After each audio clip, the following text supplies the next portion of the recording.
What if oxygen's actually poisonous and it takes 75 years for it to kill us? It's like...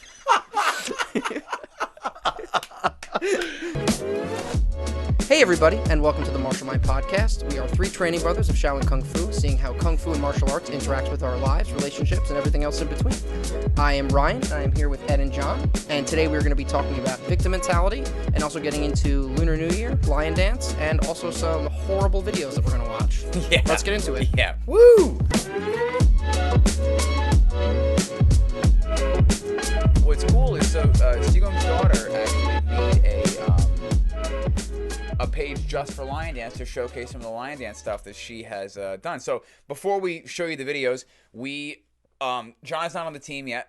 He hopes to be one day, but his work schedule right now prevents him from being on the demonstration team. Ryan and I have been Lion Dance players for the better part of a decade, and we have graduated from tail to head, which is how it works. Symbols tail to head. Symbols tail head. Instruments. I've also done a little bit of drumming. Yeah, you have. That's true. So, you want to be able to kind of like run and be able to do everything, but Lion Dance, for those who don't know it, is not Dragon Dance. So let's first of all get that out of the way, because a lot of people call them dragons because they are mythical, spiritual beings that you are trying to channel through the playing of the puppet, right? So you're taking this heavenly spirit that's meant to scare away all the bad energy and bad spirits from the year prior, or from whatever it is you're doing. They're used for weddings, they're used for New Year's celebrations, they're used for business openings. We get hired for a lot of different kinds of performances, but ultimately, each color of each lion has a certain significance. The lions that we use are southern female lions, even though we're a northern Shaolin school. Sigong finds southern lion dance to be very exciting and dynamic. And I think also fits much more in with our general kind of like aesthetic. Yeah, and shows kind of the Kung Fu more. Yeah, I think absolutely. it's the Kung Fu stances and things like that. Yeah, because schools would compete with their lion dance skill, and we do a very traditional lion dance. We don't do platform lion dance, which is amazing and oh my God, tremendously it's acrobatic. But that's all those guys do, and we do a much more earth-based lion dance, but we do some pretty cool tricks, some rolls, some two-man high, and it's part of our training that we hold really dear and have a lot of really special memories of. So thank you, Amber, for making this Instagram, which is pretty awesome. So I think if we got the screen recorder going. So this is from an old performance. That's me at an orange sash. See my blue uniform? Right over here? Oh, yeah. This is 20... And the old black lion. That black lion is actually at the Myrtle Beach School now. Yeah, this is 20... Right, it looks like it's 2016. Oh, wait, this is you right here. That's me right there in my blue Is uniform. your orange sash? Yeah, my orange sash. Edward. All right. And Amber, Sifu. Lauscher, Maria. And there's Sifu. Not even that's Lauscher, Amber in the middle. Maria. And that is, green sash. Now a Lauscher, Maria. Maria. And the newer red lion. Yeah. Yep. Very nice. All right, let's go down to let's get some videos. There's Ryan doing two-man. There's a picture of Ryan doing two-man. Right, let's check that out though. Yeah, That's Ryan and Brian. Ryan the and Ryan Brian lion. The Ryan Brian lion. The Ryan Brian Ryan lion. Brian lion. The Ryan Brian lion. I think I just got it. I think I just had a stroke. Yeah. Murlocs. Oh God. Oh no. So this is at the Dragon Boat Festival. That's at the Dragon Boat Festival in Port Jefferson. If you're living on Long Island, we perform at the Port Jeff Dragon Boat Festival every year, and we also perform at CradleCon, which is a science fiction and culture, nerd culture convention at the Cradle of Aviation Museum, and that was going to be May. Usually, is it May? It's May it is May. May. I think it's early May, right? Like 7th to the 9th or something like that. We might as well promote.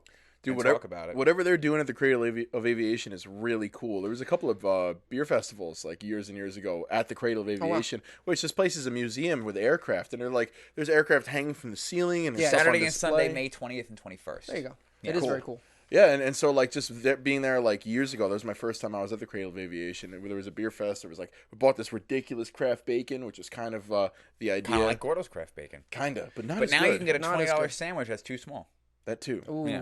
I like But that. so when I heard you guys did Lion delicious. Dance, over there, I was really ecstatic about it. That's a really cool setting to have anything. Yeah. So I want to see if we have video of the lightsaber thing we did last year. But so every year, Ryan and I do a performance with the Long Island Jedis. We do a lightsaber fight.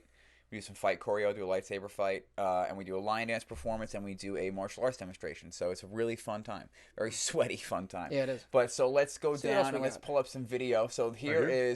Well, let's start. This is me. Yeah, this is This is me Ed. and the Black Lion a couple days ago, actually. Yeah, this is at a restaurant. Yeah, literally this weekend. This is So like- cool. Yeah. Thank you. Yeah, and for us, we emphasize quite a lot with our. It's the yellow one is Morgan. Let's show her lion. Oh yeah, this is soon to be Black Sash. Yeah, red Morgan. sash testing for a black. Playing with some kids, laying on the floor, emulating. You want to like really emulate the lion. And Yeah. If you pause this for a second, John.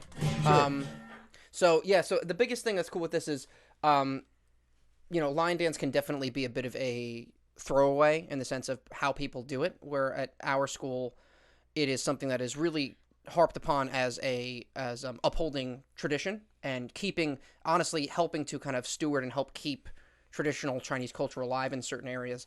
And this being one of them, as Lunar New Year is a super important event each year for them, and for us, honestly.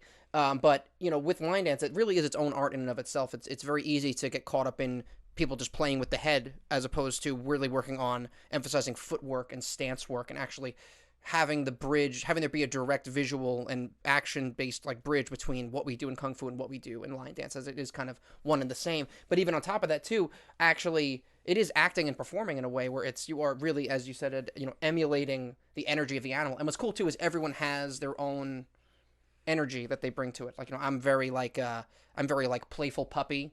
Like, I do a lot of bouncing, and I'm very like I'm just it's all like golden retriever energy is like what I usually give off. Ed is very very grounded and very strong and very rooted. And everyone kind of has their own thing. And what's crazy too is you get to a point where you're even like, in the lion, you're doing it right if you're kind of like making the emotions you're making with the lion head with your own face. Where I'm in there, I'm like if I see someone, I'm like.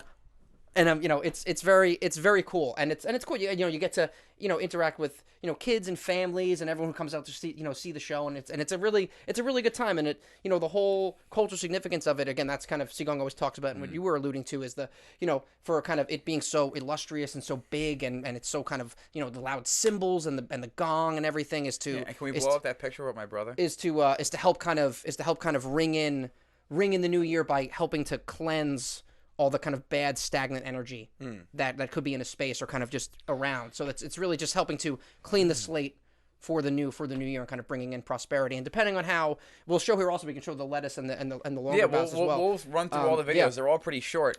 That picture. If we go back to that picture real quick. So the middle, that's my brother. That's that's Blake, Sydney, Chris, and our teacher, that's Gong Greg Zilb. This is also at line. Who we do all the instruments live. So if you back out of this and then you pick up the video right there with Gong's face, so you can see how he's playing the drums the whole show. Very rhythmic Qigong. And so, so now the drums are a signal. So the drums are actually giving commands to the lion, which is pretty cool. So each beat means something else. When he changes beat, we know we need to change. Yeah. So if we keep scrolling down, let's see what other videos there are. I think what's the red one? Either one of those. I think so that's this one or this one? Those are both Ryan. Yeah. Okay. So how about this one? Yeah, sure. We can play them all. They're short. Oh, yeah, there's the bouncing. retriever puppy dog energy. Yeah. With the blue tail just shaking. Yeah. Like, pet me. It's so cool. But the kids are having a great time.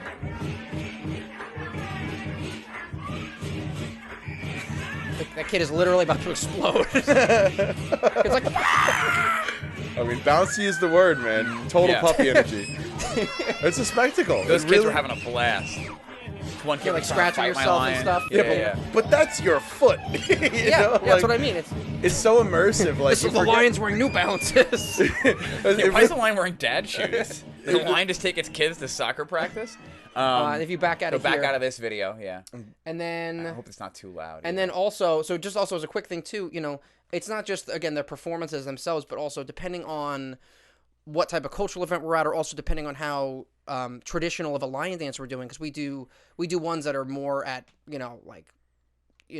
let's say for restaurants like Asian inspired restaurants where it's it's not a super traditional. It's either the owner's not super traditional or they're not upholding that, and it's more of just kind of a spectacle. Where, again, the place that we used to do it at, Empire Szechuan, which is unfortunately closed now, that was probably our most traditional lion dance that we did, and it was the longest one. And also, it was people. They had family members and people from Chinatown in Queens that would come in to watch us do it, and we would do and you'll see a video of it actually of me doing it of longer groveling bows and lettuce as well.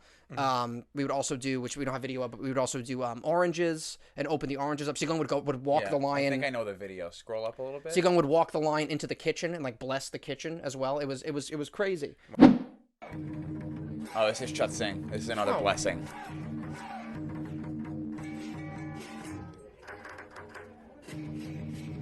This is at a restaurant out in Mount Sinai we did this weekend as well.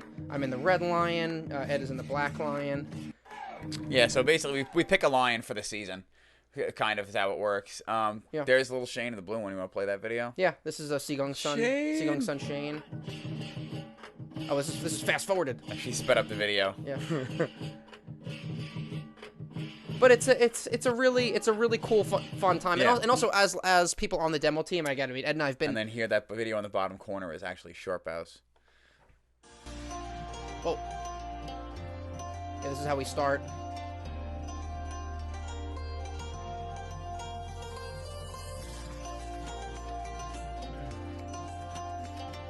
It's amazing how well you guys can move together as like the head and the tail. It's a lot of practice. Yeah, it's evident that the practice is put in. And what's it's such a spectacle. What's the one next to it? What's that one? That's just a video she took of the lions. But Oh, okay. The lions are asleep before they start. So the drums rim tap, put it up, and that wakes the lions that up. pops so their this heads is just up. when the lions are asleep before the show begins. And what's cool too is there's so many, as with everything And else. Jenny was Ryan's tail all Yeah, season. yeah, Jenny's doing amazing. There's so many things with it as well as just, little things you can add to it. Like even there's times where if we're starting asleep or anything, like even, where I'm down and you could just sit there, but also like what I'll do is I'll lift the head and open the mouth a little bit. So Like it's if like, the lions kind of breathing and snoring. and sometimes Sigung will do like we did at the first lion dance we did where we'll sometimes if we have more time we'll start, we're like, oh, we're gonna wake the lions up, and I'll be like, we'll be like asleep, Lions totally asleep. like fully asleep, and then he'll Right. like start tapping the rims, and you'll be like, You wake waking up up a little and bit, you kind of start- scratch it a little, We both just did this. like, sorry. We're scratching, and we're like, I'll like roll over. I'll roll over. We're licking our legs and stuff, and you Yachty just is slowly. so funny. Yeah, the woman playing my tail this season, she's so funny because every little thing I do, she's like, "Can we practice that later?" And I'm like, "Some things you got to just go with." Yeah. So like the tail is just following. So like the particular performance Ryan's talking about, it was only one line, and I was actually his tail. Yeah. And one thing you learn after a bunch of seasons in tail, traditionally I would be the tail because I'm bigger, I'm thicker, I'm heavier you're than Ryan. stronger base. And I can squat you multiple times with Yeah. no problem, So like one of the moves that we'll do is he'll send me a signal, and I'll just literally run up underneath him and pick him up onto my shoulders. So you just literally in like one move just squat the head player up onto your shoulders, and then next thing you know you're doing two-man high.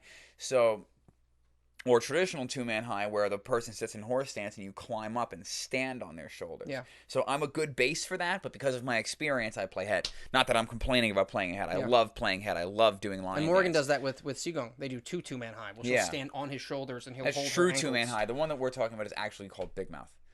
And then small mouth is when they're standing they're on, on the- your, yeah, on, they're on on the here. legs. But, so I digress, but so the tail is literally just, it's kind of like a meditation. You're just following.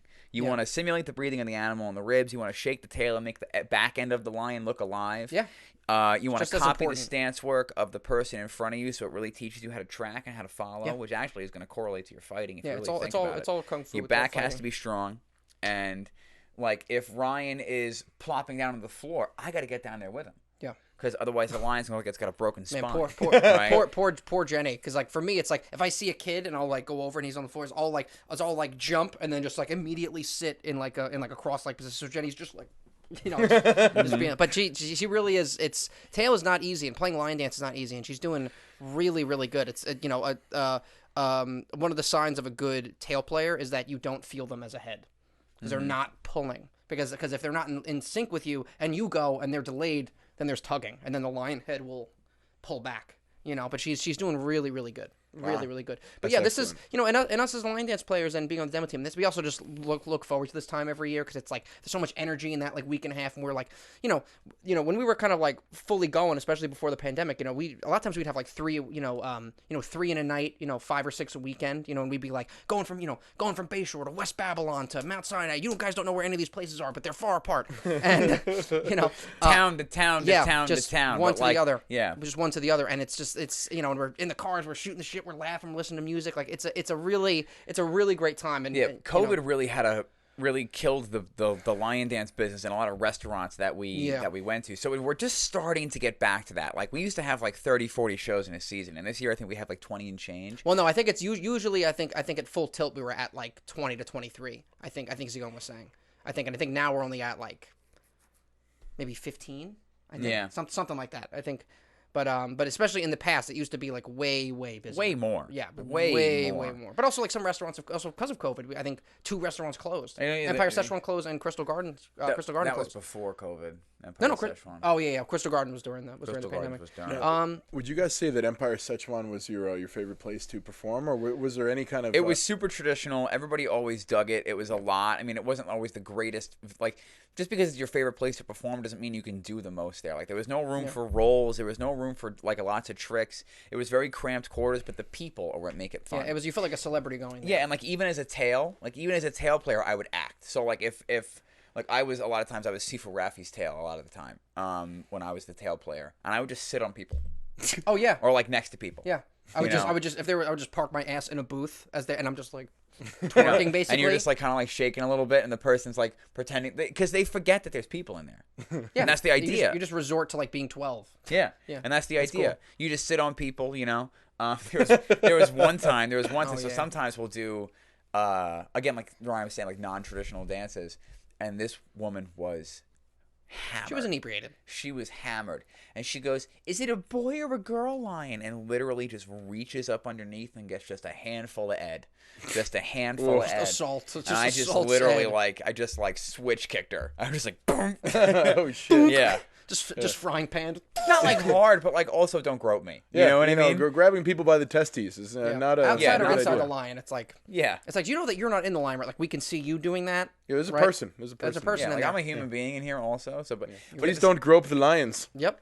Yeah. But that place Monsoon that used to exist was awesome too, because it was like a big staircase, and we would it used to be make our way upstairs, and we would like as we're coming down the stairs hang our legs over the railing and the lion heads and like do all sorts of dangerous crazy nonsense. Well, that's like what Empire Szechuan was, where again against God forbid you were Sifu Raffi's tail. He was like up on the bar, walking around, jumping on tables, but they like loved it because they were like they knew what lion dance was, and they wanted everything that we had to offer. Other people are like, we were at a college the other weekend, and they were like, just don't jump on the tables this time, because like apparently, probably you and Raffi were jumping on the tables last time, and then we were at a university cafeteria, and we had our feet on the tables. People, I guess the custodial staff was not happy. Fuck the health code. Yeah.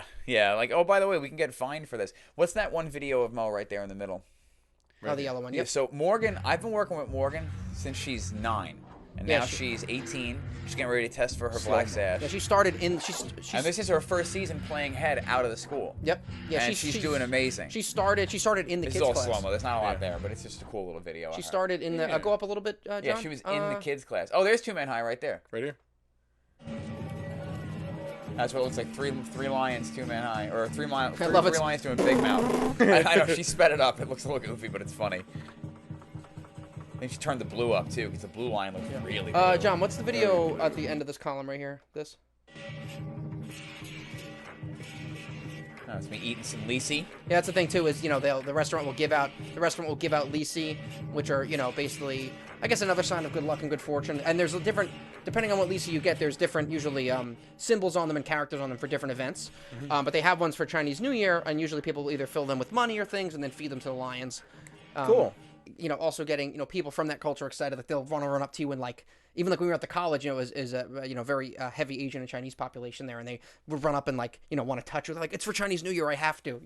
Being able to it's cool and be able to interact and like to also like we grew up in a culture that is not our own, right? So we live in a time, and I think this is an important point to make. We live in a time where cultural appropriation is a big topic, right? It's something, if you appreciate something from another culture, if I wanted to wear something Native American, people would call me bad All things. sorts of names. You know what I mean?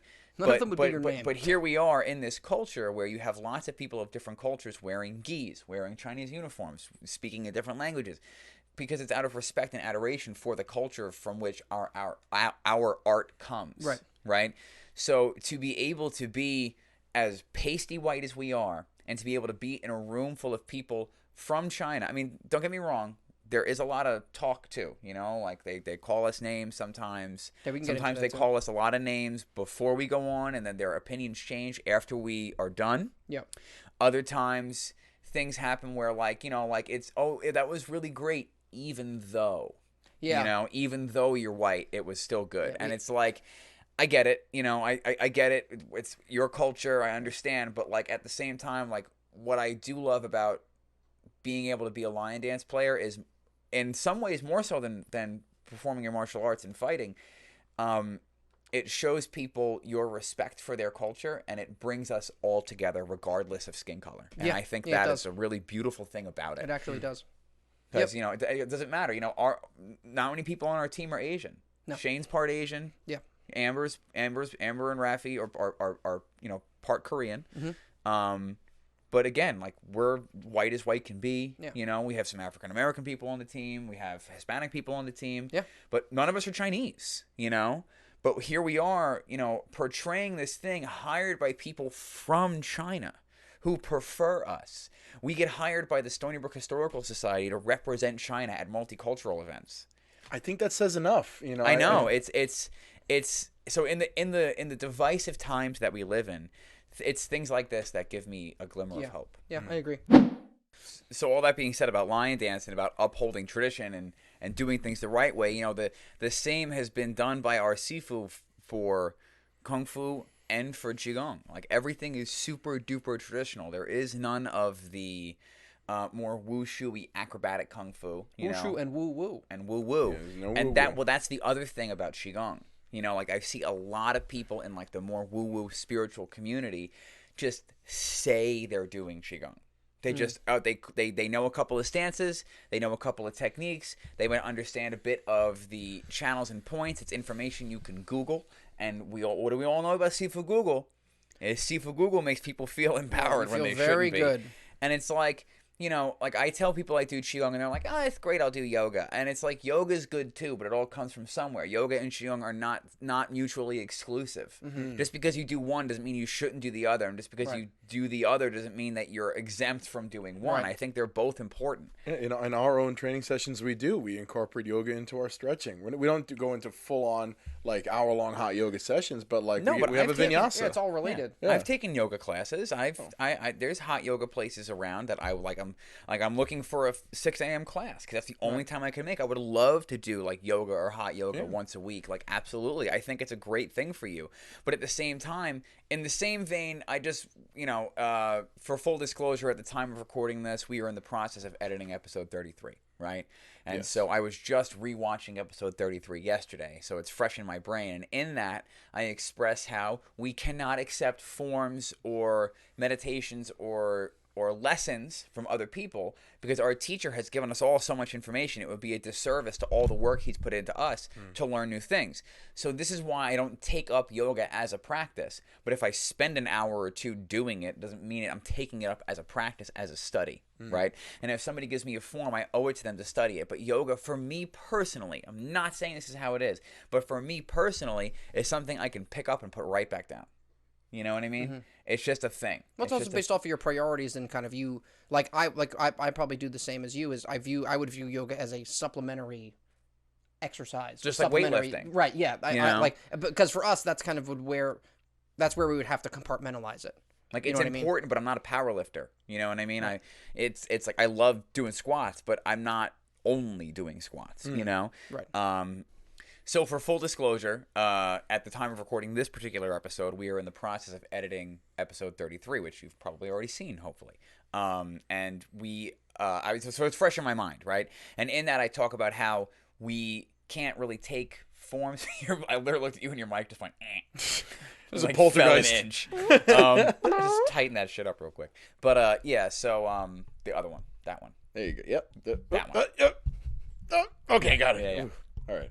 So so yeah, Sorry. so we can't really Sorry. accept forms from people because, like, you know, Sifu Greg has put, and Sifu Lloyd and Sifu Nick and all the teachers at the school, you know, Sifu our Gong, you know, Greg has just been, is the head of the system. So we talk about him before we talk about anybody else, obviously. I'm saying things that don't need to be said. Right. But they've all put so much work into us that, like, it would be a complete disservice to start taking up other people's information. Agree? Agree. Right. Agreed. So we put a lot of emphasis into the few Qigong and Tai Chi forms that we have because they're, I tell this when I teach all the time, is that the form has things to teach you. And the only way to learn those things is to practice, right? The only thing that makes you better at Kung Fu is Kung Fu. The only thing that makes you better at Tai Chi and Qigong is Tai Chi and Qigong. That being said, there's a lot of information out there. And you ever heard the phrase, knowing enough to be dangerous? I mean, I understand what that sentence means, but I don't know it as a phrase. Like, you know, knowing enough to be dangerous. Yeah. No, but I mean, like, you know, you can know enough to be dangerous. So just because you know some techniques, because you know some moves, because you have some knowledge of Chinese medicine, doesn't necessarily mean that what you're doing is doing what you think it is, or that what you're doing is quote unquote Qigong. And again, I'm no master, but there's so much out there that people assume what we do is what they see online. Yeah. Okay? So Ryan prefaced the recording of this and what we're doing with not smack talking people, and we're not trying to smack talk people, but I just want to preface with that when we do Qigong, we focus on the principle of 3 dantians, okay? Now, and sometimes in Chinese medicine, this is called the Sanjiao channel, right? So Sanjiao is your triple burners, right? So we have our third dantian, our second dantian, and our first dantian. Our primal, right? So sacral chakra, if you want to think about it that way, because it's really all the same thing. You know, our second dantian, where we live, the meeting place of physical and spiritual. And then our first dantian, our connection to the divine, right? Or you want to talk about it as your third eye, your connection to your pineal gland. Okay, great. Fantastic. People take that and they get way too woo-woo with it. And I've seen not this page that we're gonna view. We're gonna block their name, but we're gonna show some of their videos. I've seen things where people are just like, all right, man, we're doing like Qigong in the park. We're here like in Colorado in the mountains, all right? And we're just going to be doing just some Qigong. We're just going to like do some breathing, like really get your spine into it. Just get your spine moving. It sounds get it going, get your spine moving. And like, yeah, okay, while there's twisting and there's movements like that in Qigong. Not like that. And, dude, Birkenstocks, really? drug rug? Oh, dude, they're all high. Drug rug. They're all high. They're all fucking. What if oxygen's actually poisonous and it takes 75 years for it to kill us? It's like.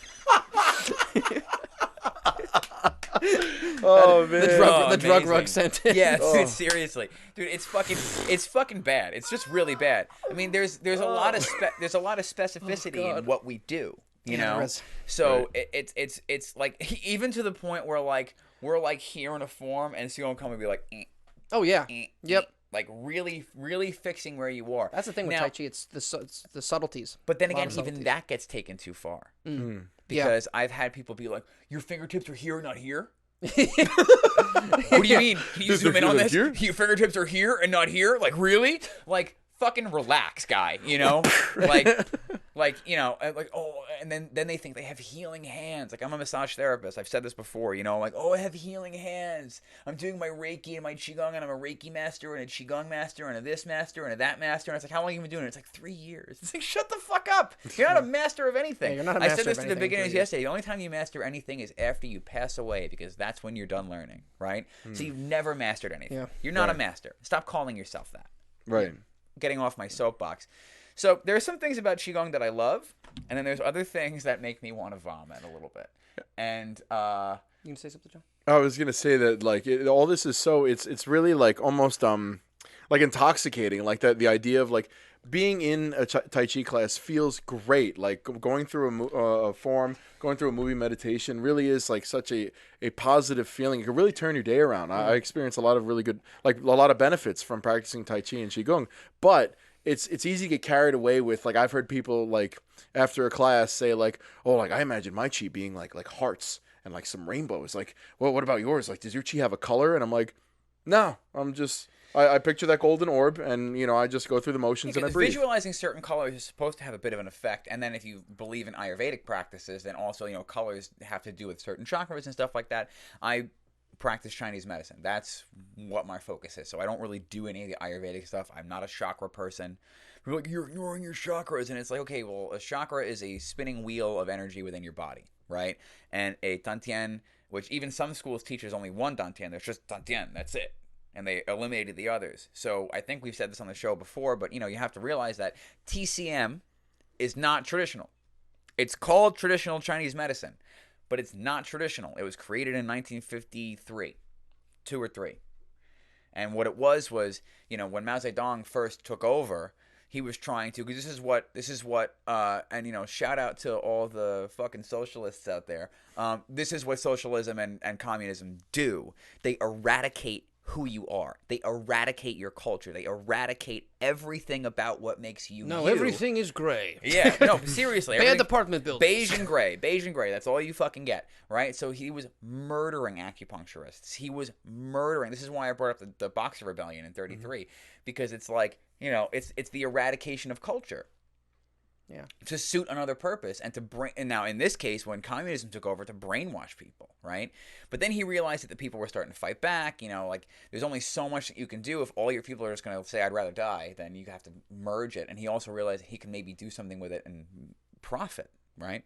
So what they did was they hired a bunch of Western scientists, and they got together with a bunch of Eastern, Chinese medical practitioners, whatever you want to call it, and they formed traditional Chinese medicine.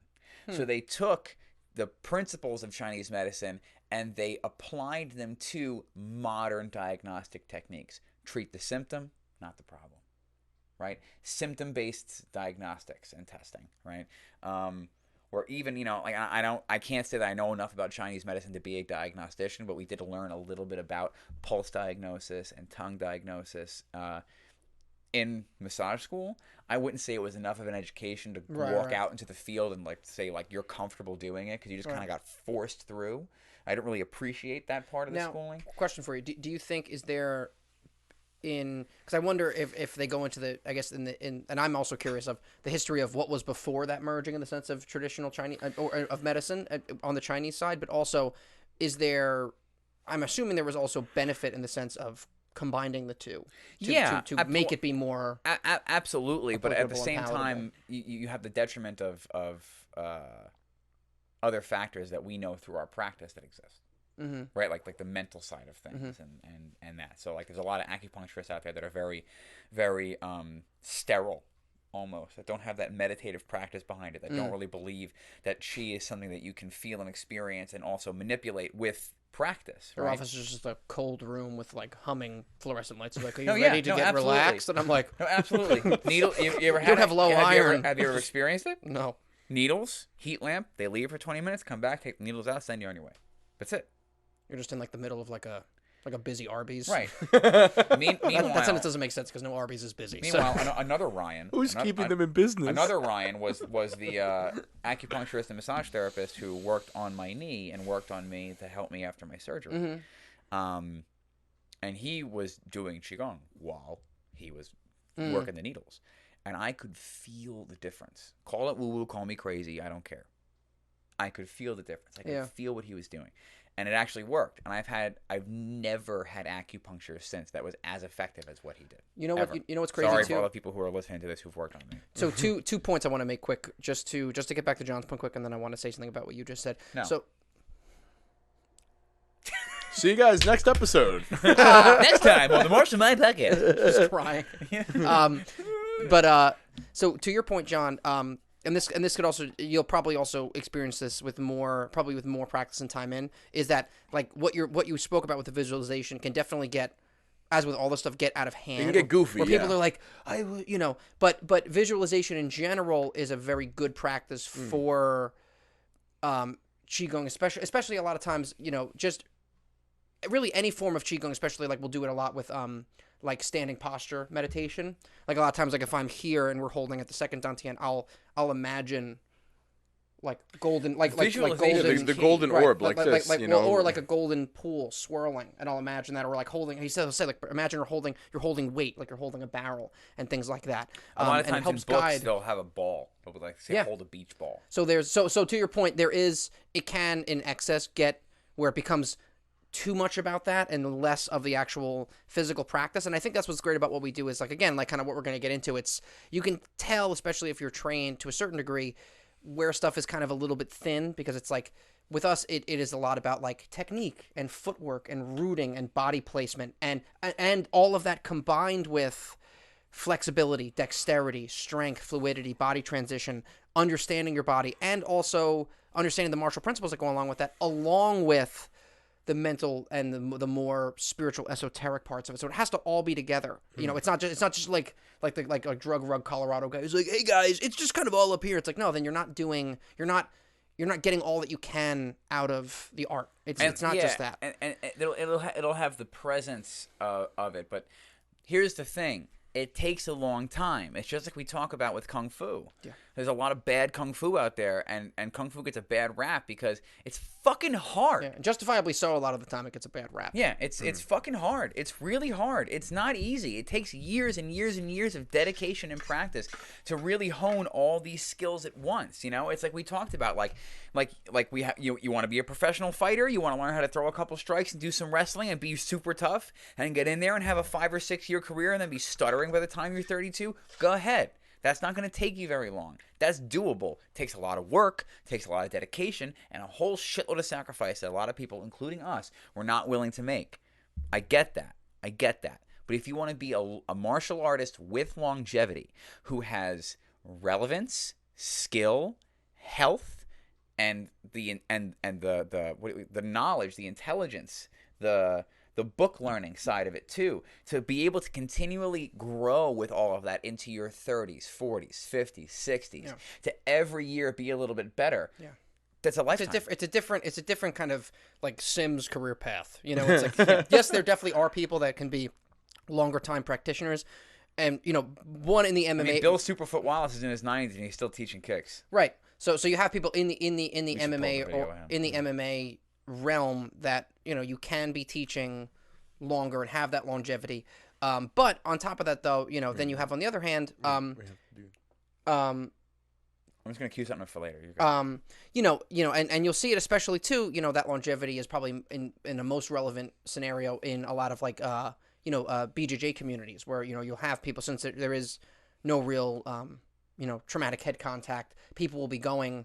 You'll have teachers that are that's probably the most relevant thing of people following that route, along with honestly, strangely enough, Muay Thai practitioners are probably up there too, where you'll just see people that are like 45 and 50 and they are just all like just wrought iron, just in there, just like sweating. And I'm like, dude, like how? And it's like, I have 175 professional fights. And I'm like I fight every week. And I'm like, it's like you drink, you smoke, you get hit in the head, but let's not and you're training at like, no, I'm saying it in a surprisingly good way, in the sense of if it's like, so I'm talking of modern. There's also a lot of secret steroid users. There's a lot of secret HGH and steroid users out there. Well, I'm not talking professional MMA. I'm talking like I was talking more like Muay Thai practitioners like in Thailand. Like you'll see them and they'll be like, you'll see someone. All they eat is fish and noodles. Yeah, you'll be at and some cigarettes. You'll see them at a gym, and you'll see someone who's like 45, and you're like.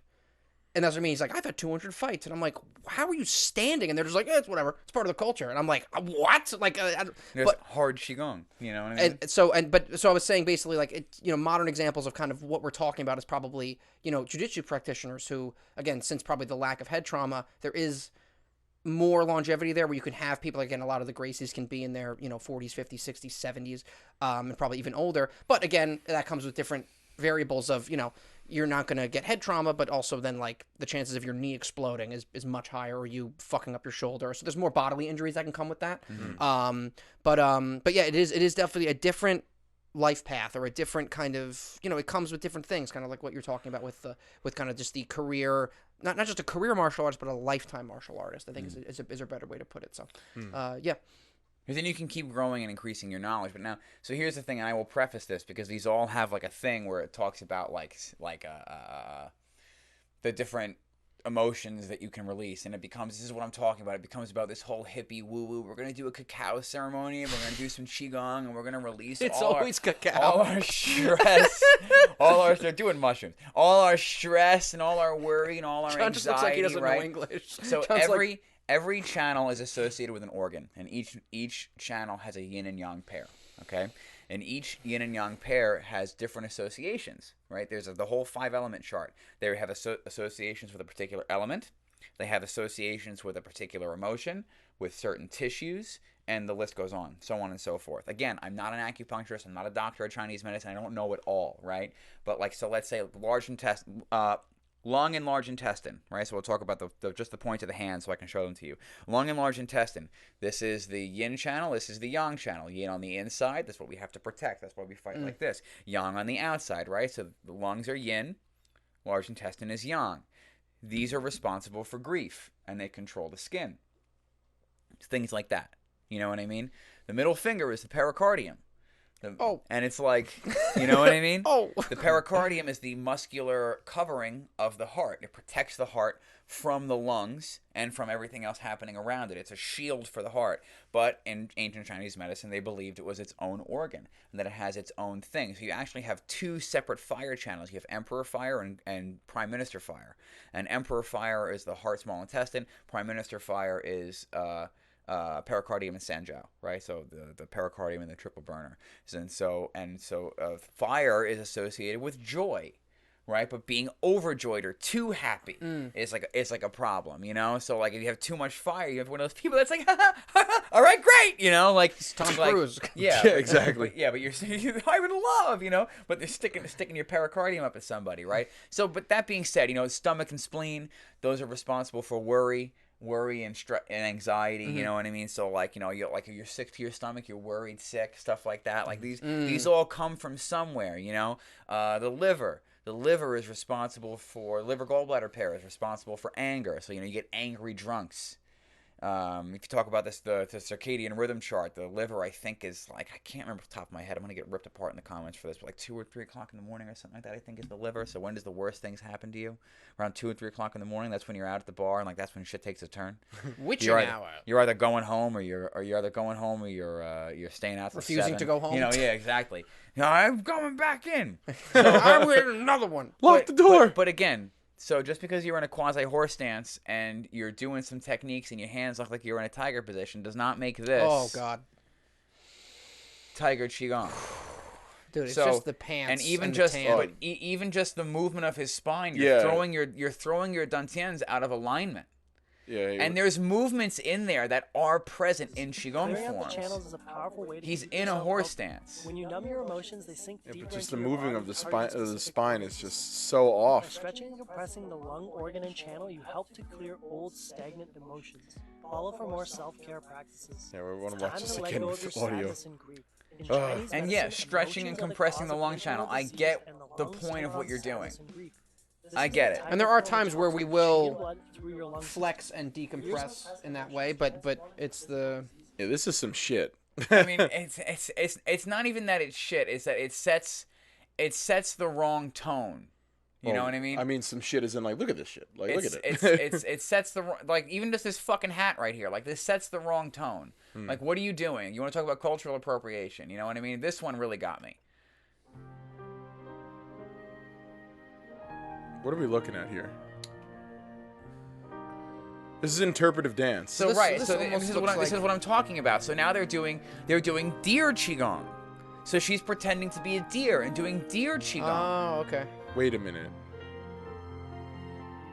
I'm just reading the caption now. Yeah. So this is just all made up. And like And like I would love to know who their teacher was and where this stuff comes from, because I know that if I did anything like this in the school, I would get ripped apart. You know? Yeah, because I mean, the closest thing I would even think that would be is like humble man pays respects. Yeah, but not even going all the way down to kind of get the stretch on the back of the leg. I mean, you don't stay bent over though. You know, it's just so bizarre to me. But it just seems like made up animal stuff. It's just for the sake of being animal stuff. Yeah, like this It to me, just like this, because you think about it like this. There's You also can't take videos of students and take them super seriously if people are just learning. It's not going to look like how the teachers look. Also true. You know, so But- in the frames of being nice and trying. But you like- think about, so actually, can you just go back down to that video, please? But the problem is that they're. I'm sorry, I just clicked something. Yeah, just go back to the monkey video. So the thing is with that too is it also, and you can, you know, if This one The too. monkey's on the right. This one yeah. too. I mean, that's a dance. Yeah, like what are we doing? Where's the breath control? Where is the? Let's cut the video. Let's cut the audio. Where's the breath control? Where is the syncing of the breath with your movement? Where is the targeted? You know, like I don't know. So so with the monkey one too, if you go click on that one again. Yeah. So with that too is, to me, There's no rooting. She's just hopping. Yeah, there's no rooting, and also it's, you know, this is in essence what I'm looking at is probably a form of moving meditation. And the thing is with that is, you know, at a certain point, not to say that there isn't fast and slow and hard and soft Tai Chi and Qigong in the sense of it being, again, And of course there is. There's more dynamic movement. There's the Jingong. There's right. So cultivating your Fa Zheng.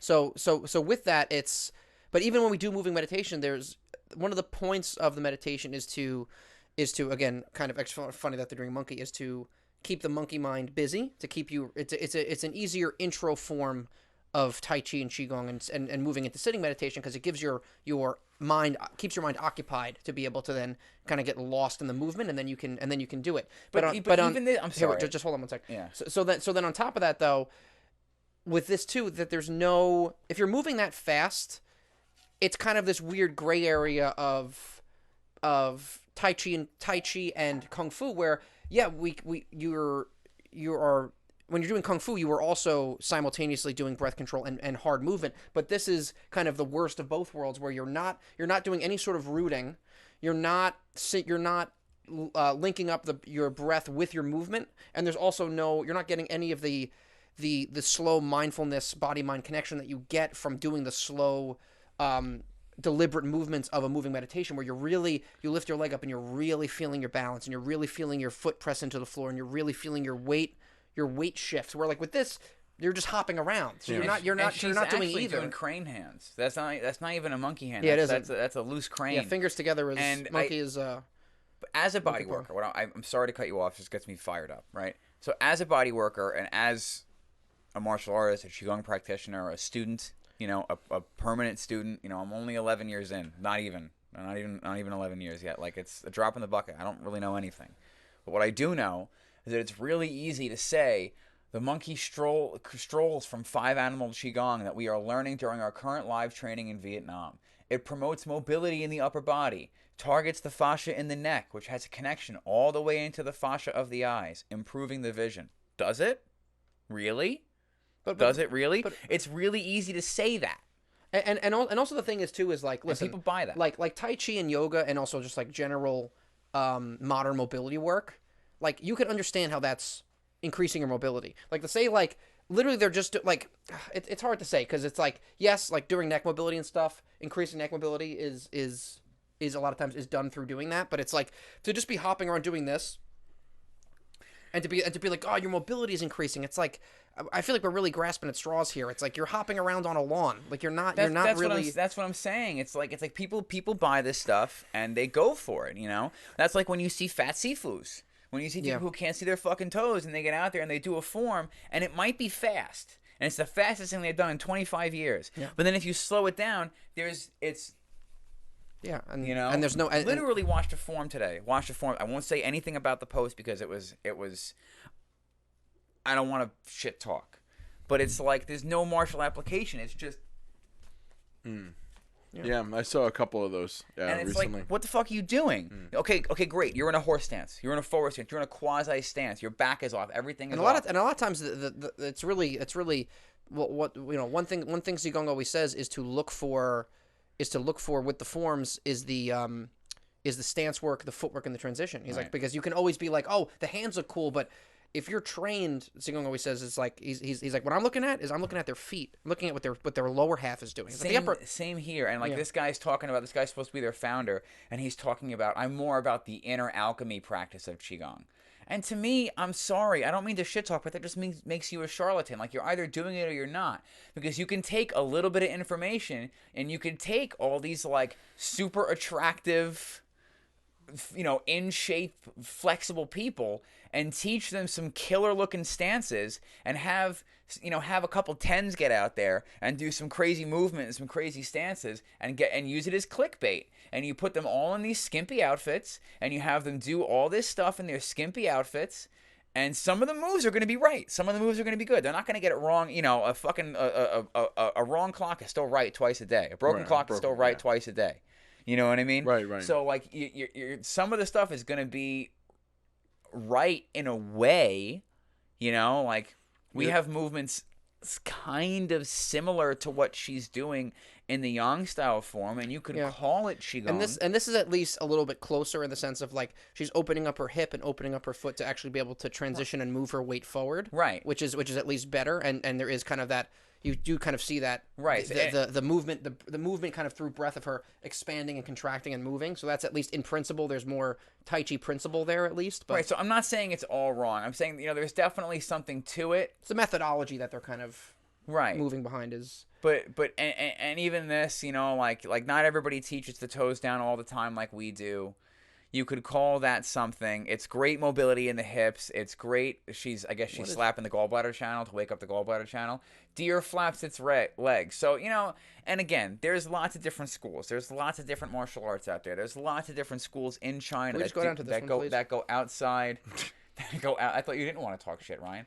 That go outside. I'm seeing rabbit hands, so I need to see what that is. Hold on, let me finish my point first. That there's a lot of different schools that go outside the 5 traditional animals. There's scorpion, and there's turtle, and there's whatever. There's dog kung fu. There's dog, which is like legit. That's like a real. That's like a real ground fighting system. Right, and that because it's more about wrestling, right? So, and that's what I'm saying. Like, there's a lot out there. And what does Gong Fu mean but hard work? That's all it really means is hard work, skill acquired over a long period of time. So, not to just totally smack talk everybody and just rip apart this one channel, which I know is going to be hard to cover up the watermarks in the channel in of itself. I don't know even if we should. But that's how it makes me feel. Well, yeah. I think we're in a bit of a point. There's a video in particular that made me laugh. Let me see if I can find that. We wanted to see the rabbit hands. Yeah, right there. Right there. No, down. Yeah, that one. That's the same. That's a different one, but that's the same one. It's the same one, just later. Monkey picks fruit. Yeah, like this is not.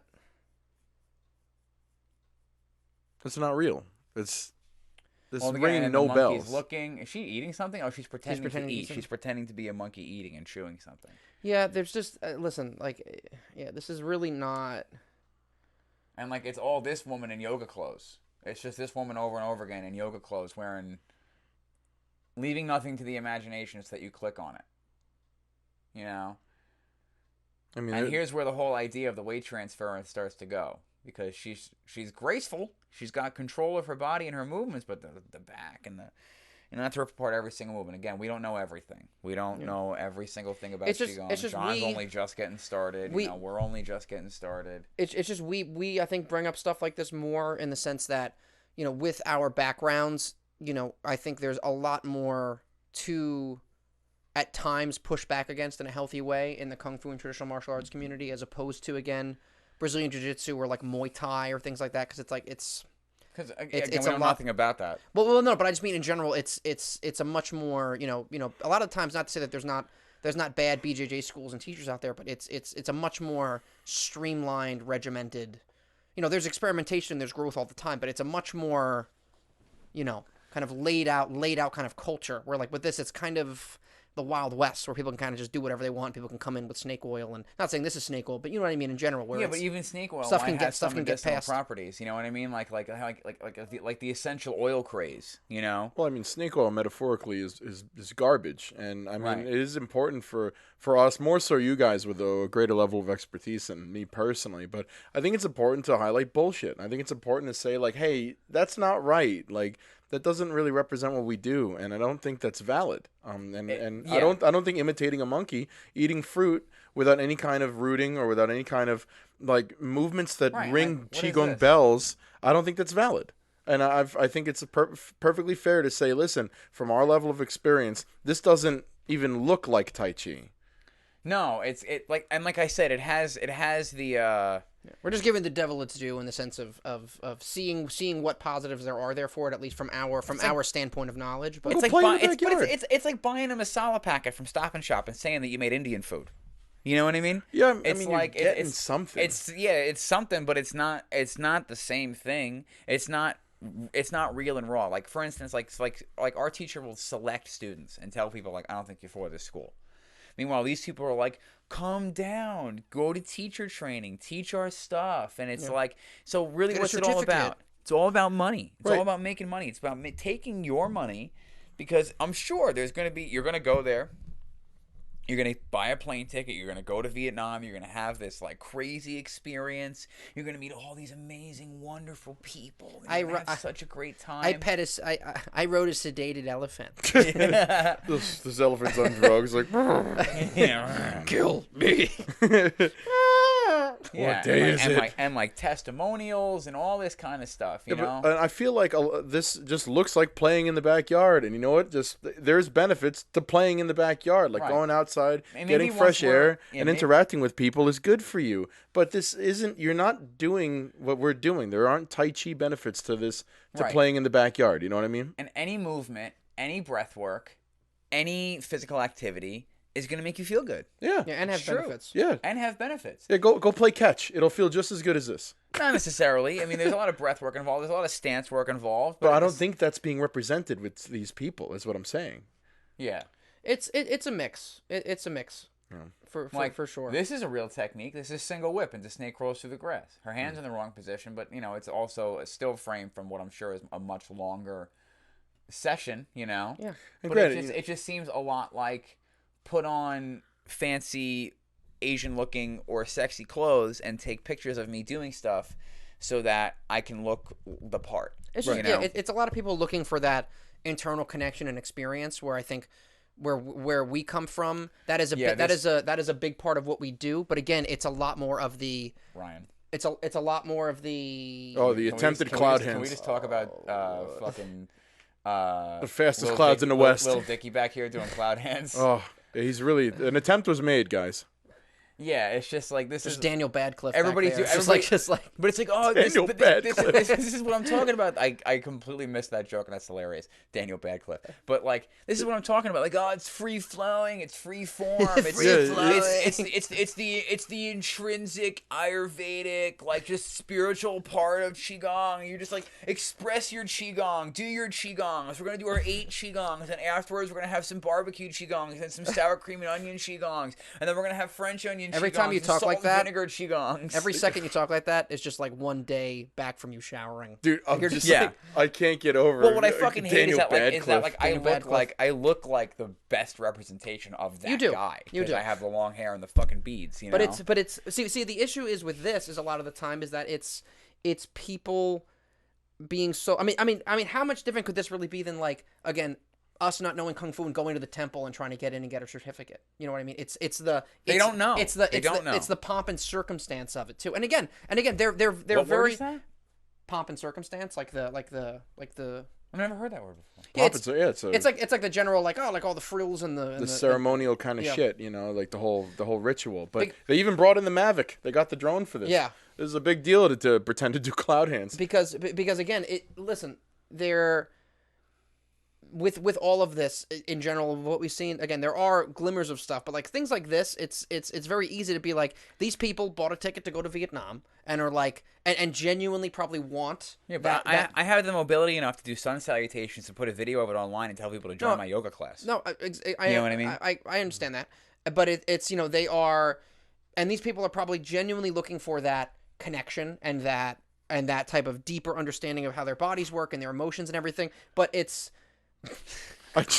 so funny. But it's that video in particular. That video is really bad. Well, you know what's bad though is like I had left a nasty comment and I deleted it because I didn't want to be that guy. But like, good call. As a, we're not allowed to teach. We can't put videos up. We can't even teach you guys pad work stuff. We already went over this with our teacher. Like that's why we don't have Patreon stuff. That's why we don't teach you guys stuff. That's why we're still learning, and we have fought tooth and nail to have the information that we have, to learn what we have learned, to be able to practice at the level that we practice. I am very honored and privileged that when Gong can't make it to a Tai Chi class, that he calls me to cover the class. But it doesn't mean that I can film shit and put it online for you guys. Yeah. Right. It's a different traditional understanding. It's a very different traditional understanding, which a lot of people in today's modern society don't understand. But I think because that we were forced through it and put into those positions, that we have a different level of respect and adoration. And sometimes people get bitter. Sometimes people get resentful. Sometimes people have quit and talked a lot of shit because their egos take over. So what it really is ego death, right? It's ego death. That's what it is. And not that ego death where it's like, I'm going through ego death, and it's like, no, you're not. But smell it in my essential oils. But let's take this, and I will end this with saying that personally, and I'm working on being better with my quickness to anger. But personally, as somebody who has fought so hard and worked so hard to beat, waking up back at 5 a.m. to be able to go to the gym and do my Tai Chi and my Qigong and my forms and lift weights and get ready for my tests, I've put a lot of work in. I haven't put the work in. I'm putting the work in every single day, but I put a lot of fucking work in to be where I am. And to see shit like this, and you can just come to Vietnam and pay us like $6,000 and then become a fucking, White Tiger Qigong teacher. I can't. It really makes me upset. Yeah. But that being said, what I want to move into and what I wanted to talk about today was victimhood and victim mentality. And I would like to just jump straight into it. Sure. I feel like in those times of doing the work, and in those times, did you make notes, by the way? You want me to pull those notes up? No, it's So I feel like for me, a lot of the time, like putting in the work has also, we talk a lot about the times that we've wasted. We talk a lot about things we could have done differently, things we could have been better. John and I just spent the whole month of January sober to try and change our mindsets and to try to stop blaming our mental states on our reasons for substance use and stuff like that. Not even like substances, like I just mean like like drinking a little bit and fucking eating edibles every now and then. Like it's not that crazy, food. Guys. Yeah, or bad food, or bad food, just abusing your body. But I often in my past would blame my circumstances on my inability to get my shit together. And once you realize that the only person that you're victimizing is yourself. We've been through it, and I'll start with my story, and I'll reiterate a little bit. My dad was never around when I grew up. I rejected my stepfather for the longest time. I didn't forgive him for a lot of things. I didn't forgive my father, who I never met, for a lot of things. I just, heartbreak, would lead me to being a little... even to say misogynistic in my early relationships when I was in my early 20s and stuff like that, and a lot of mistakes out there. I'm sure there's people out there that are going to see this show and see these episodes and be like, that's not who that is. Fuck that guy. Because I used to be a different person. And through training and through martial arts and through learning these lessons, I've now not killed that person, but learned to love myself for all of the things I am and all the things that I am not. Yeah, you're worse. Yeah. Oh, goodness. I wanted to at least let you finish the point before I made the joke. I'm also trying to improve. Yeah. You're doing so good. You're not, though. But for the length of time that you consider yourself a victim, regardless of what your circumstances are. And I understand that some people have been through way more terrible shit than I have been through. But the longer that you consider yourself a victim and you have a woe is me mentality, you will never give yourself the opportunity to grow and move past those terrible things that have happened to you. Doesn't matter what it is. And I think the best representation of that is Yeonmi, I'm saying her name wrong, but Yeonmi Park Kim, the North Korean the North Korean refugee who had to sell herself into sex slavery in order to escape from North Korea, and now is like married with 2 kids in Middle America and like living a perfectly normal life. And you could just have a conversation with her, and she's just like, "Hey, how's it going? Want to get a sandwich?" You know, like fucking normal human being. Yep. You know the inner strength it takes to be like that. So if you're like mad because like your girlfriend dumped you when you were 17, you know what I mean? Like it's just not you particularly, but also you. So a victim mentality can really absolutely hobble you. You get so stuck and concerned with what your limits are that you don't bother to push past them or try to see how far you can take them. It's that victim mentality kind of keeps you away from them as opposed to bringing you closer to them. And once you stop doing that, you minimize your potential. You instead of maximizing it. There's no growth when you're not willing to get somewhere uncomfortable. You're not willing to move past the safe zone, which is we all have one. We all have a zone we're comfy. We don't, and we all, that sense of discomfort from reaching out into the unknown and from pushing yourself to get to a place you've never been before, even mentally or physically, whether it be, trying a heavier weight at the gym or going for more reps or, taking another lap on the track, if we're relating back to training, it's uncomfortable to do those things and to press further than you know. But when you have a mentality where you're focused so intensely on your limits, growth's impossible. So you can't move forward if you have that mindset. And that's a very good point. And to that point, I think it's important to realize that it's like if you don't explore and you stay in your bubble, then that is all that you think you are. That's all that you think that you can be, is that, because you don't have any literal existential information of like, oh, there's more to me, there's more to the program that's been written that I'm not aware of yet, because again, you don't explore it, and so it really is you delving out, you going into the unknown and really getting out there. And it was funny, you showed me a Jordan Peterson video before, and he said something that was like very, what I like with Jordan Peterson is at times he'll talk about theory and he'll talk about these larger things, but so much of it is directly applied in the way that he talks about it, like very point A to point B, matter of fact. He's saying, a lot to listen to a lot of the time, which I think is why some people just turn him off. It can be very heavy, but also it's very challenging to people. That's the other thing. It's very if you even open that door of introspection, anything like that just blows it right open. He just comes in. He just comes in with, "Hey, Bucko," and just has like a friggin' a battering ram. But it's like Deep Blue Sea when you start to see like the doors about to blow from the water pressure, like a bolt flies. And just you even describing that, just the pressure of introspection is like ringing a lot of bells for me too, because that's not an easy place to go to ask yourself, to look into your dark side per se. And not even your dark side, but like also just self-pity and feeling a victim and like feeling it is. You were gonna make a point though. I'll go into this later. It's okay. Yeah. But he said, what was it? He said, it's very important, and you talk about this a lot, and I think it's very good, that once you either have, let's just say you have a setback, which is let's say if it's an actual thing like an illness or a sickness, and that could be related to either like a mindset, deficiency in mindset, are you having a victim mentality, that once that sets in, it's very important to act in defiance of that. Act in hearing Ed's stomach. Act in defiance of that. It's those first few moments are very important. It's like the first 48, except no one dies, is really what it is. Where the first 48 hours are key to find out how big of a bitch you really are. But because he said, if you don't act on it and that happens enough times, then over time you are not able to properly distinguish the difference between the actual initial ailment or setback and your minds and your limiting mindset based off of that initial problem.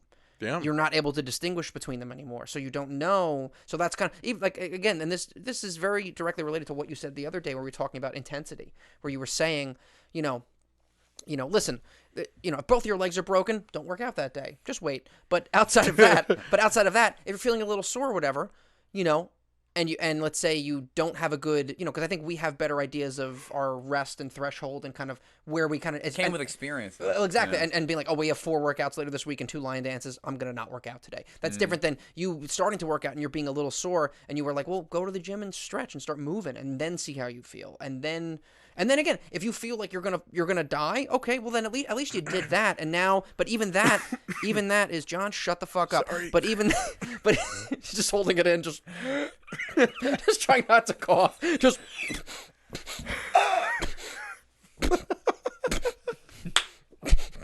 But like what you were saying of just like, go there, stretch, see how you feel. And again, if even at that point you still don't work out, you moved. Yeah, you moved, and so it's like there's a bunch of things learned there if you're open to learning them. Of like, hey, okay, I felt like I didn't want to do something, and I acted in spite of that, and I did a little bit more. So that's good. And now from there, you have a little bit more information about, okay, what does soreness mean? What does negative emotion mean? And what does negative feelings mean in relation to what I'm able to do about them? Right. There's a difference between like your shoulder hurting and like your thighs being sore. Yeah, like, it's all perception and lens. Like again, like if you are consistently jumping into a pool and you don't know how to swim and you don't know swimming exists, and you're like, water is drowning. But if you understand, you start trying to tread water, and you're like, oh, okay, my mouth's above water for a couple more seconds. What is that? And that's what fucking life is just that, learning how to tread and learning how to swim, and it's that exploration and that it is, because what I like how Jordan Peterson talks about it is it goes beyond that whole like fucking push yourself, you fucking like it's less of that. Grind set. I don't care about friends. I'm just here to make money. Oh, dude, that if I'm guy- not making money, Dude. Fuck friends, bitch. You want to go to the movies? I'm not making money at the fucking movies. Did you watch that guy when I sent that? I sent a video of probably the most insufferable person I've ever seen. It was like fuck meaningful experiences. Those are gay, and it was just like I like making money. Fuck my family, and I'm just like, dude, Grandpa's gonna die whether or not I go to work, Yeah, so I may as well get the bag, bro. It's like, bring the bag to the funeral, I guess. People clap for you. I don't know. Grandpa won't, because Grandpa's in heaven. That's a boring. Grandpa has passed over the rainbow bridge. No, that's just Why for is he with doggies. the pets? Why is he with the pets? That's just for doggies. That's where I would want to go, honestly. Dude, just dog heaven, you and dogs. I mean, I'm pretty sure there's another way we go. We can meet the other side of the Rainbow Bridge. We got to go up through the pearly gates, right? Rainbow Bridge is on the other side. There's just dogs. You just hear bark. It's like a dog park in heaven. Yeah, right. Yeah. So you got to get admitted first, and then Then you can go in. Yep. But it's it's less of that like surface level, which again there is benefit to that. It's almost like taking Adderall versus taking like actual nootropics, where like Adderall's like whoa, and you're going.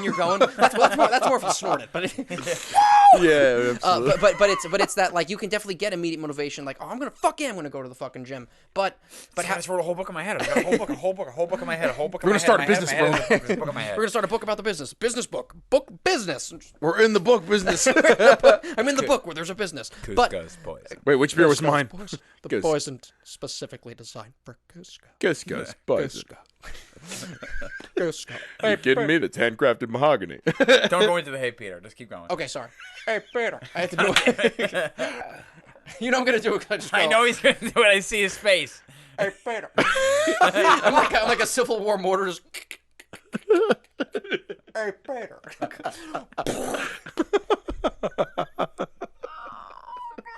I was thinking before when you were talking about like how there's a dog park in heaven, but you gotta get access to it. Did you get the Heaven Plus pass? Ooh. Oh, baby. It's like a fast pass. You get to wait on a different Yeah. line. now Tie included with enough, Purgatory you get the Plus. Heaven Plus pass. Enough tide. It's like, oh, so the money in basket shit was really real. That was a real That thing. was really real. You put you a dollar in there when you knew you had a $5. That's like general admission. That's just general admission. You get to stand in the back. Your lifetime tip basket is $11. Well, You're going to hell. Actually leads me to a funny story kind of about, committing and doing stuff. There's some biblical stories about Christ, and everybody's like, Jesus was Jesus, and all he was a savior, and praise him. But Jesus was also kind of a badass. Jesus like fucking overturned tables and was like, fuck these tax bitches, you know what I mean? Like, you're kickflip on a stealing skateboard. from people. But then there's the other story or allegory about how people were giving so he could like create his church or whatever. I forget exactly what it was, but like some guy comes and he gives like $1, he gives like a coin. And he was like, yeah, that's what I'm giving you. And then he spoke. You know what it was? I think some woman came and gave 1 coin, And then he was like, all right, well, you make the same sacrifice as she did, and I'll spare your life or something like that, right? And he gave some money, and the guy dropped dead. And it was because he only gave a piece, and he was like trying to keep stuff for himself and being selfish, but the woman only had that one coin, so she gave all of herself, so she got to live. I think it's just an allegory. So he was just like, thank you, and he was like, bop, and just killed that guy.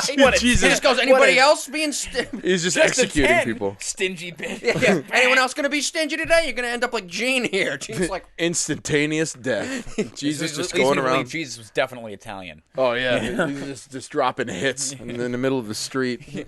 It's called protection money from the devil. Since you can't go to the cops, you come to me. That's how it works. He is the. Also be back next week with a lightning bolt. Yeah. It's me and the 3 wisest guys. I got my 3 wisest guys here. It's get the 12 wise Yeah, guys. it's me, the wisest guys. It's frankincense, myrrh, and Rocco. I tell good jokes. Why are we We got named rid of after Judas, but now we got Antonio. You know what I mean? Just Tony? All right, yeah. it's Now Tony. Judas is gone. He's like, "What's up? Yeah, he's gone." He's in a pinstriped tunic. Yeah. You guys God need, damn if you it. guys need any cigarettes or He's got a exotic Gucci fish? rope tied around his. I'm just upset now. Perfect. Ugh. Anyway, so outside of so there's a difference between, again, at times the still applicable kind of like, just type in motivational video. I don't know why I'm doing this. I'm on an iPad. Motivational video. It's enormous. On YouTube, and you will get that immediate snorting Adderall effect of it. But the way that I find Jordan Peterson talks about it is much more challenging in the sense of like, you're understanding almost like he's giving you a glimpse into like, I don't want to say like the fabric of reality, but it's really more the fabric and roadmap of how choices and your thoughts directly affect and are interwoven with life in a way. He breaks things down from like the core principle where the theories come from to like how then that relates to basic humanity to then how that then relates to you. Yeah. And it's a lot to follow because that whole progression will take like 5 or 6 minutes. And it's like he'll start and be like, oh well, in the Gulag Archipelago, archipelago, like this happens. I've already opened a porn tab at that point. You know what I mean? I don't have time for this. But he'll be like, general idea of bad things that happen in the Soviet Union, and how that then relates to basic mentality, and then how that then relates to mentality within the family structure, and then how that then relates to you and how you interact with all those things. How you making runny eggs is morally reprehensible. I'm like, what? A lot of the things that he talks about too has callbacks to folklore and to scripture. I mean, like we listened to a soundbite this morning where he was using Pinocchio as a metaphor, as a reference to some of the things we were talking about. Right, because he describes Pinocchio as seeing himself as the victim of his circumstances, so then therefore he deserves to take a break and go on vacation. You know, in the belly of a whale. As my belly makes real whale noise. I guess Carnival cruises weren't available. But then is that not the metaphor then? Because then that's where he finds himself. He wasn't where he thought he was going. He avoided. At the end of it, when he learns his lesson, what happens? He finally becomes a real boy. He finally steps into his humanity. You know what I mean? Yeah. So he finally realizes what it means to be a not a boy, but a human, but a person. That's struggle in that, it's important. And all these inhuman characters are trying to teach him how to be human. And then really what it takes is he needs to like kind of like see Geppetto for who he is, and the next thing you know, he's a real boy and he gets to be Geppetto's son. You know what I mean? Yeah, and it's funny too because it's all kind of shown through a more internal journey. You're having all of these external things trying to tell you how, in this case it's more of, how to nudging you in different directions, but for him to discover who he is, he has to find it himself. He has to find it within himself, and he has to do the work, and he has to stop running away and avoiding the work. Yeah, and again, it's kind of a mix of that kind of puer returnus, but also the what is it, is it the Oedipal mother? Is that what it is? The consuming mother. But it's so that he was talking about that too, of like people trying to shelter you, but also it's kind of a mixed thing of also, but that also being in you of like, no, you don't have to do that, or no, it's okay, don't feel trying to shelter yourself from that pain, and there's something said to be true to that, and like I can't imagine being a parent thinking about like my kid.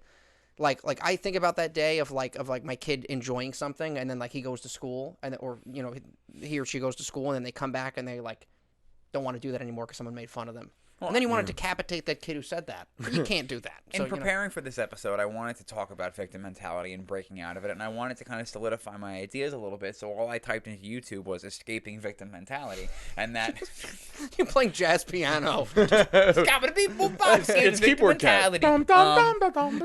Just Duke Ellington using a keyboard. But so and I just stumbled upon this Jordan Peterson video, which I then sent to everybody, and we watched it together, and just kind of helped us kind of solidify the ideas and how we wanted to represent the things that we're talking about. Because sometimes you can have an idea and it's not solidified, and you're just kind of going and going and going. We don't have 8 hours to get there. We're trying to keep things a little bit more concise. With that being said, using those examples that he used, I think it is a good representation. He also talks about the sickly child, and then who's being coddled then by the parents, and his own his own kids were sick, but and himself. But at the same time, if you coddle this is what happened to me. You were sick. I was asthmatic. I was a little chubby. I was the precious boy. I don't want you to get hurt. I don't want you to do this. I don't want you to get that. You gotta have. Where's your cell phone? I had a cell phone at 12 years old. Immediately, always had a phone. Always fucking was connected. I would get in trouble when I didn't have a signal. I had to call every place I went. And I still. What did I do? I got in as much trouble as humanly possible. I got as hurt as much as I possibly could. I did every want me to call? fucking. Yeah. Breaks own arm. Yeah. It's hopping in a shopping cart and going straight downhill into a brick wall. But this is what happens, though, is then for kids, the sheltering then makes you rebel against that, But even that being said, if you continually are, if you think you're a victim to circumstance, if you are convinced that everything is happening to you, then you therefore can never turn the lens inward. And if you can't turn the lens inward and see how you are contributing to your situation, you will be perpetually victimized by your own mentality. It's a perception problem. So if you think you're a victim, you 100% are, but you're not a victim to who you think you are. You don't realize that you're the enemy. Yeah. Self-sabotage. It's 100% self-sabotage. And I've dealt with this with people that are very close to me in my life, and myself, which is what I was going to relate to back to training. Oh, my knee, oh, my this, oh, my that. Once I stopped using my knee as an excuse and started to take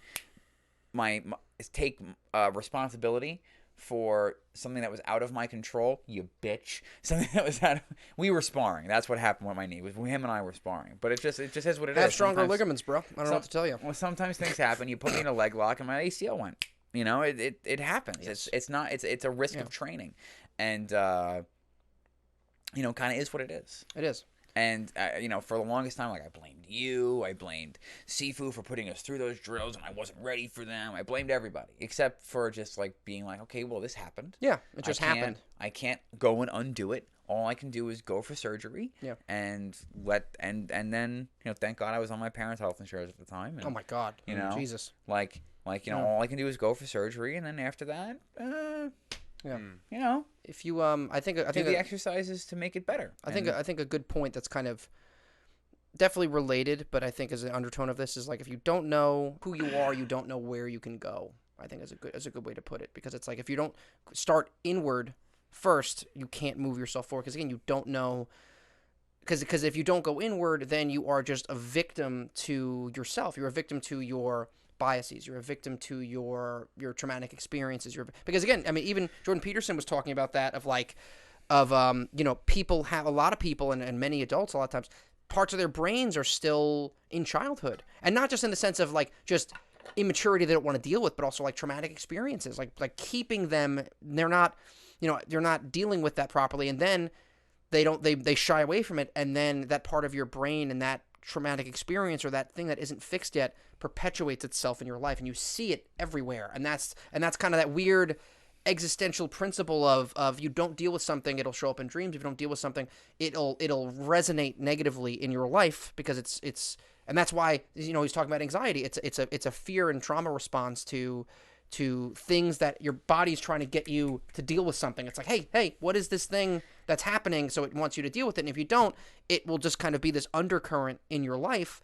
And that's how you get people, that idea of living like that scares me a lot. The idea of being 60 and still just controlled by forces I don't understand, and the forces are coming from me. That's horrifying. And here's the thing. Really scary. Well, that being said, and I think this perfectly segues into the other point that I wanted to make, I feel personally the only way you can overcome victim mentality is through self-forgiveness.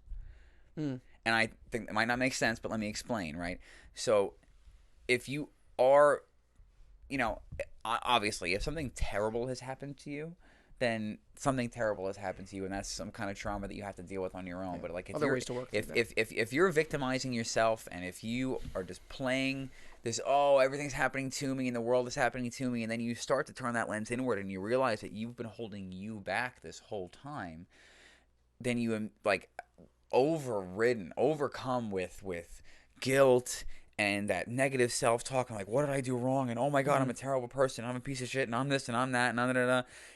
Excuse me. So what it all boils down to is you need to then forgive yourself for all of that before you can even move on. Yeah, there's some healing that needs to happen. There's some healing that needs to happen 100%, because the victimhood mentality is obviously coming from some kind of prior trauma. It's coming from some kind of thing in your past or in your mentality, or some feelings about yourself, something that went wrong, something that happened, and the initial thing may be justified. The reason why you're feeling like that, and you even feeling like that, is justified, but it's the perpetuation of it. That's why it becomes a mentality. It becomes your feelings a are valid. lens. It doesn't mean you're not responsible for them. Exactly. Right. Yep. Very, very true. John, do you have anything to add? Oh, well, I mean, you guys summed it up really well. I mean, you can't move forward, and you can't accelerate, past your limits if you're constantly riding the brakes. Yeah. And your field of view. It's almost like a flashlight. It's like you have to be able to expand that to see more, so that you can, and it's real. Like it's this weird kind of existential exploration. Right. And so then, how does one then forgive themselves? How do you then practice self-forgiveness and self-love? Oof. Well, I think Anyone else? It's acceptance. It's really just accepting what you can't change and moving forward. I think it's as simple as that. Yeah. And forgiveness is acceptance, because you're not going to be able to. We can't go back and change the silly shit that we did growing up. I can't. There's plenty of things I wish I hadn't done. Same but here. I can't change. Same. And I can't go and undo it. I can only be better going forward. Right, and I think it's as simple as acknowledging that there's nothing we can do about that, and you need to let the sleeping dogs lie. It's done. Move on. There's plenty of opportunities to do something better for yourself every single day. So there's so much potential and so much to look forward to. There's no point in harping on what's already done. And so much of it too, I found, is just pure time too. So much of stuff, like I've been dealing with, like there's so many problems that I've dealt with for the same problems for like the same 10 years or so that have like crippled me over many years, and I've spoken to you about many of them, but it's been something where more now I'm just kind of coming to realizations about them that, like, if you were to hear what the realization is and how long it took me to get there, you'd be like, oh, that's not really that prolific, but it's like, but sometimes that's why when you first asked that question, I was like, ooh, because so much of it is just, some of it just takes time and you dealing with the problem. But that's the thing, is dealing with it, not just, I've been in therapy since 2016 with the same therapist, a lot of times talking about the same problems to certain degrees. And it's a lot of you putting in the effort, and you giving that almost sacrifice of you choosing to look inward and give that time and energy. Then you will receive back echoes and answers from kind of internally of like, oh, like things like I'll hear something, or my therapist will say something, and I was like, huh, I didn't think about the same, that thing I've been thinking about for 10 years, didn't think about it like that. And then it's just different now. Yeah. So sometimes it literally just takes time. So for you guys, it's, if you're hearing this and there's something that has been a blockage for you that's been happening for a long time, and so if you're in the process of starting to change that, don't get down on yourself of feeling like, well, I need to be further along and I still feel all this shit. It's also, it's habitual behavior. Thinking is a habit, feeling is a habit. So it's, how I felt about my problems that I've been dealing with for a long time are definitely noticeably different from where they were 6 or 7 years ago. But it took 6 or 7 years for me to get there. So and that is just through exposing myself to the problem and exposing myself to my darker sides. And if you don't look at them, yes, you get the benefit of immediate gratification, but you do it with the long-term sacrifice of not even realizing what your life could be in those times, because you never get there. Right. So awesome. Yeah. All right, boys. Well, I think this is a great place to wrap it up. What do you I think? think so too. Yeah. I think we made our points. Yeah, I feel good. Yeah. Beautiful. All right. So, guys, thank you for everything. Yeah, If thank you you. like what we're doing, please support us via Patreon and join the Discord. We're looking for people who are active in the Discord. You know, we want people to start their own conversations. We want you guys to reach out to each other and to have that place as a community where we can talk to each other about fitness, about techniques, about pitfalls. I want you to be able to vent in there about things that you're having problems with. You know, I don't want people to just join and not speak. You know, I want people in there. And you know what's really awesome, I didn't bring this up on the show yet, but Seafood Josh from North Carolina is actually in the Discord. He's one of the Discord members now. So Thank you, Seafood that's Josh. pretty awesome. So thank you very much. Happy training. And yeah. John? All right. Well, thank you to all of our listeners. Thank you to all of our followers. And thank you to our Discord members. This has been the Martial Mind Podcast.